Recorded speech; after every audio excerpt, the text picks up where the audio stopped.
আসসালামু আলাইকুম রহমতুল্লাহ।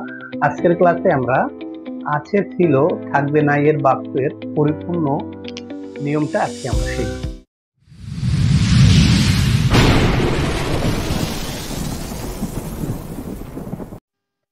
তো প্রথমে আমরা মালিকানা দিয়ে শুরু করি। আমরা প্রথমে বলেছিলাম যে আছে ছিল থাকবে নাই দ্বারা দুইটা জিনিস মূলত বোঝায়। কারো মালিকানায় কোনো কিছু আছে, কারো মালিকানায় কোনো কিছু ছিল, বা কারো মালিকানায় কোনো কিছু থাকবে। অথবা কোনো স্থানে কোনো কিছু আছে, কোনো স্থানে কোনো কিছু ছিল এবং কোনো স্থানে কোনো কিছু থাকবে। আচ্ছা, কখন কিভাবে আমরা এই বাংলা বাক্যগুলোকে কিভাবে ইংরেজিতে ট্রান্সলেট করব আজকে আমরা তা শিখব। কারো মালিকানায় কোনো কিছু আছে যদি এরকম বোঝায় তাহলে আমরা আছের জন্য বলেছি ব্যবহার করব হ্যাভ অথবা হ্যাজ। কারো মালিকানায় কোনো কিছু ছিল যদি বোঝায় তাহলে আমরা ছিল জন্য ব্যবহার করব হ্যাড। কারো মালিকানায় কোনো কিছু থাকবে বোঝালে আমরা ব্যবহার করব উইল হ্যাভ। তো ইংরেজি স্ট্রাকচারটা কেমন হবে? প্রথমে আমরা সাবজেক্ট দিয়ে শুরু করব, তারপরে আছের জন্য আমরা হ্যাভ অথবা হ্যাজ ইউজ করব, ছিলর জন্য হ্যাড ইউজ করব, থাকবের জন্য উইল হ্যাভ ইউজ করব, তারপরে যা আছে, যা ছিল বা যা থাকবে। তো প্রথমে আমরা বাংলা বাক্যে যদি এরকম দেখি আছে লেখা আছে, আমরা প্রথমেই যেটা করব সেটা নিশ্চিত করব আছে দ্বারা বোঝায়টা কি। কারণ মালিকানায় কোনো কিছু আছে বোঝাচ্ছে না কোনো স্থানে কোনো কিছু আছে বোঝাচ্ছে। আমরা প্রথমে বলেছি যে আছে কি আমরা কার দিয়ে প্রশ্ন করে উত্তর পাইলে বুঝবে দ্বারা মালিকানা বোঝায়, আর যদি কোথায় দিয়ে প্রশ্ন করে উত্তর পাই তাহলে এর দ্বারা স্থান বোঝায়। আচ্ছা, এখানে বাক্য পাইলাম কি আমার একটি বাড়ি আছে, কার আছে? আমার আছে। তাহলে বুঝলাম এই আছে দ্বারা কি বোঝায়? কারো মালিকানায় কোনো কিছু আছে বোঝায়। তাহলে বাক্যটা কি দিয়ে শুরু হবে? সাবজেক্ট দিয়ে। তারপরে আছে জন্য আমরা হ্যাভ অথবা হ্যাজ ইউজ করব। সাবজেক্ট থার্ড পারসন সিঙ্গুলার হইলে আমরা হ্যাজ ইউজ করব, বাকি সকল ক্ষেত্রে আমরা হ্যাভ ইউজ করব। যেহেতু আই ফার্স্ট পারসন তাহলে হবে কি আই হ্যাভ। তারপরে কি যা আছে, কি আছে? Have a house or home. আমার একটি পোষা পাখি আছে, কার আছে? আমার আছে। তাহলে মালিকানা বোঝায় আই হ্যাভ, তারপরে যা আছে I have a pet bird. আমার পরিবার আছে, কার আছে? আমার। তাহলে মালিকানা, তাহলে আই হ্যাভ এ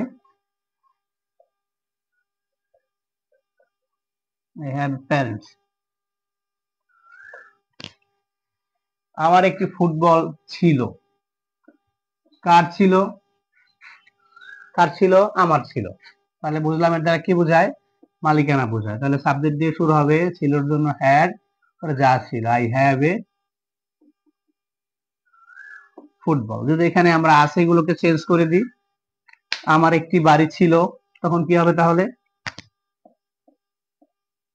তাহলে আমরা করবো কি এখানে জাস্ট হ্যাভ এর জায়গায় had, I had a house. আমার একটি পোষা পাখি ছিল, তাহলে কি হবে? আই হ্যাভ এর জায়গায় হবে হ্যাড। আমার পরিবার ছিল, আই হ্যাড প্যারেন্টস। ওকে, তাহলে আমরা যদি বুঝি যে বাক্য ধারা বাক্যে আছে ছিল থাকবে ধারা যদি মালিকানা বোঝায় তাহলে আমরা এইভাবে সেন্টেন্স স্ট্রাকচার অনুযায়ী বাংলা বাক্যগুলোকে আমরা ইংরেজি করার চেষ্টা করব। যদি এখানে ছিল না থাকে, এখন থাকবে থাকে, তাহলে কি হবে? আমার একটি বাড়ি থাকবে, কার থাকবে? আমার। তখন আমরা করব কি? I will have a house. I will have a house. আশা করি তোমরা বুঝতে পেরেছো। এবার যদি আমরা এই বাক্যে এবার নাই যদি হয়, কোন স্থানে আমার কোনো কিছু নাই অথবা কোন আমার কোনো কিছু ছিল না বা থাকবে না যদি বোঝায়, তাহলে আমাদের সেই চিরচেনা নিয়ম যে যে কোনো বাক্যকে নেগেটিভ করতে গেলে অক্সিলারি ভার্বের পরে নট ইউজ করতে হবে। তাহলে আমার একটি বাড়ি নাই যদি বলা হয়, আমার কোনো বাড়ি নাই। কার নাই? আমার নাই। তাহলে কি হবে? I have no home. যদি হয় আমার কোনো টাকা নাই, কার নাই? আমার নাই। তাহলে কি হবে? I have no money. ঠিক আছে বিষয়টা? তাহলে যদি কারো আমাদের যে মালিকানায় যদি কোনো কিছু নাই বোঝায় তাহলে আমরা করব কি? অক্সিলারি ভার্বের পরে নট ইউজ করব। যদি এখন যদি আর ছিল না তখন কি করব? সেম নিয়ম, আমার একটি পোষা পাখি ছিল, না, ছিল না। কার ছিল না? আমার। তাহলে মালিকানা বোঝায়, তাহলে সাবজেক্ট দিয়ে শুরু হবে। I had not a pet bird. তো হচ্ছে আমরা সবসময় যদি প্রশ্ন করছি, আমরা যে কোনো বাক্যকে নেগেটিভ করতে গেলে অক্সিলারি ভার্বের পরে কি করতে হবে? আমরা নট ইউজ করব। এবার ইন্টারোগেটিভ করো, ঠিক সেম। কি করতে হবে? সেন্টেন্সের শুরুতে অক্সিলারি ভার্ব ইউজ করতে হবে। প্রশ্ন করা হয়, আমার কি একটি ফুটবল ছিল? তো কি হবে প্রশ্নবোধক বাক্য করার জন্য? জাস্ট সেন্টেন্সের শুরুতে অক্সিলারি ভার্বটা নিয়ে আসবো। Had I A football. তো যে কোনো বাক্যকে ইন্টারোগেটিভ করার জন্য আমরা সাবজেক্টের শুরুতে অক্সিলারি ভার্ব ইউজ করব। যে কোনো বাক্যকে নেগেটিভ করার জন্য আমরা অক্সিলারি ভার্বের পরে নট ইউজ করব। আর আমরা অ্যাফার্মেটিভ সেন্টেন্স আমরা শিখলাম। তো আছে, ছিল, থাকবে, নাই দ্বারা মালিকানা যদি বোঝায়, তাহলে বাক্যগুলোকে আমরা ঠিক এইভাবে ইংরেজিতে ট্রান্সলেট করব।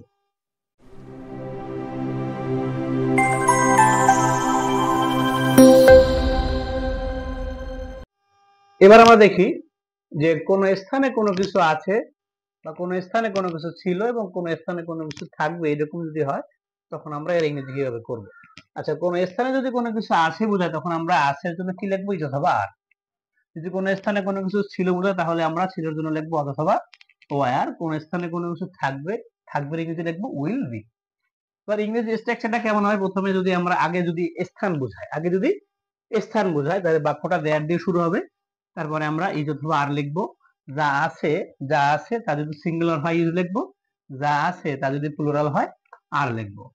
যা ছিল তা যদি সিঙ্গুলার হয় ওয়াজ লিখবো। যা ছিল তা প্লুরাল হলে ওয়ার লিখবো। আর থাকবার জন্য উইল বি। তারপরে যেথায় আছে, যেথায় ছিল বা যেথায় থাকবে। যেরকম টেবিলের উপরে একটি বই আছে। বাক্যে কি পাইলাম? আছে। প্রশ্ন করি, কোথায় আছে? টেবিলের উপরে। তাহলে আগে স্থান বোঝাইছে, তাই না? আগে যদি স্থান বোঝায়, বাক্যটা কি দিয়ে শুরু হবে?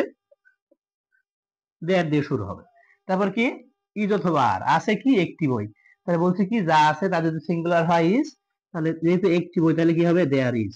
তারপরে যা আছে, কি আছে? একটি বই। There is a book. তারপরে কি? যেথায় আছে, কোথায় আছে? টেবিলের উপরে। On the table. গাছের উপর কিছু পাখি বসা আছে। কোথায় আছে? গাছের উপরে। তাহলে আগে স্থান বোঝায়, আগে স্থান বোঝালে বাক্য দেয়ার দিয়ে শুরু হবে। আছের জন্য ইজ অথবা আর। এখানে আছে কি? কিছু পাখি, তাহলে প্লুরাল। তাহলে কি হবে? দেয়ার আর। কিছু ইংরেজি কি? ফিউ অথবা সাম বার্ডস। তারপরে কি? যেথায় আছে, কোথায় আছে? গাছের উপর। তাহলে কি হবে? On the tree. বিষয়টা ক্লিয়ার? আচ্ছা, বইটি বইটি টেবিলের উপরে আছে। কোথায় আছে? টেবিলের উপরে। এটা স্থান বোঝায়, কিন্তু এখানে আগে বস্তুর কথা বলা হয়েছে। তো আগে যদি স্থান হয়, তাহলে বাক্যটা দেয়ার দিয়ে শুরু করব। আগে যদি ব্যক্তি বা বস্তু দিয়ে শুরু হয়, তাহলে আমরা ব্যক্তি বা বস্তু দিয়ে শুরু করব। তাহলে বাক্যটা কি দিয়ে শুরু হয়েছে বলতো? বস্তু দিয়ে। তাহলে আমরা বস্তু দিয়ে শুরু করব। দা বুক। তো আছের জন্য আমরা ইজ, তাহলে কি হবে? দা বুক ইজ কোথায় আছে? টেবিলের উপরে। On the table. আমার ভাই বাড়িতে আছে। বাক্যে পাইলাম কি? আছে কোথায় আছে? বাড়িতে আছে। কিন্তু সেন্টেন্স আগে কি বলা হয়েছে? ব্যক্তি, আমার ভাই। তাহলে কি হবে? My brother. আছের জন্য ইজ, কোথায় আছে? বাড়িতে। My brother is at home. তো এইভাবে আমরা যদি বাক্যের স্থান বোঝায়, আমরা আছে দিয়ে যদি আমরা বুঝি কোন স্থানে কোনো কিছু আছে, তখন আমরা ঠিক এইভাবে ইংরেজি বাক্য, বাংলা বাক্যগুলোকে ইংরেজি করব।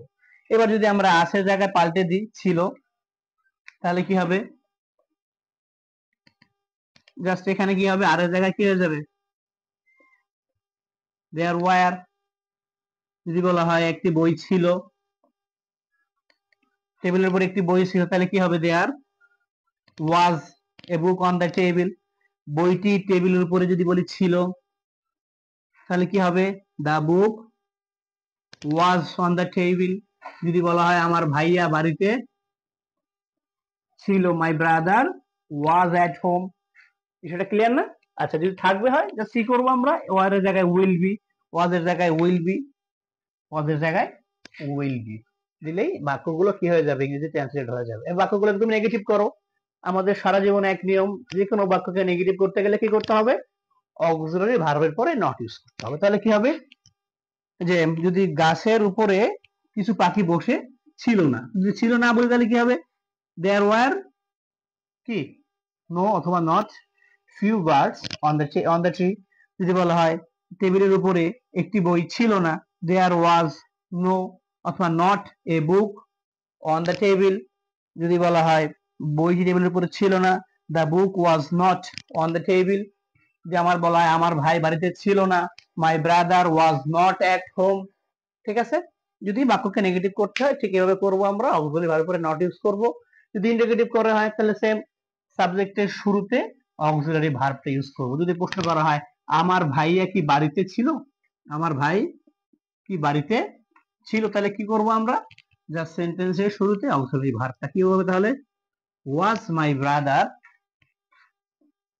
ওয়াজ at home, sorry was my brother at home, was my brother at home. তো যে কোনো বাক্যকে ইন্টিগ্রেটিভ করতে গেলে সাবজেক্টের শুরুতে অক্সিলারি ভার্ব, যে কোনো বাক্যকে নেগেটিভ করতে গেলে অক্সিলারি ভার্বের পরে নট ইউজ করব। এবং যদি স্বাভাবিক অ্যাফার্মেটিভ বাক্য হয় তাহলে আমরা ঠিক এভাবে এই বাংলা বাক্যগুলোকে আছে ছিল থাকবে না এর বাক্যগুলোকে আমরা খুব সহজে বাংলা থেকে ইংরেজিতে ট্রান্সলেট করতে পারবো। আশা করি তোমরা বুঝতে পেরেছো।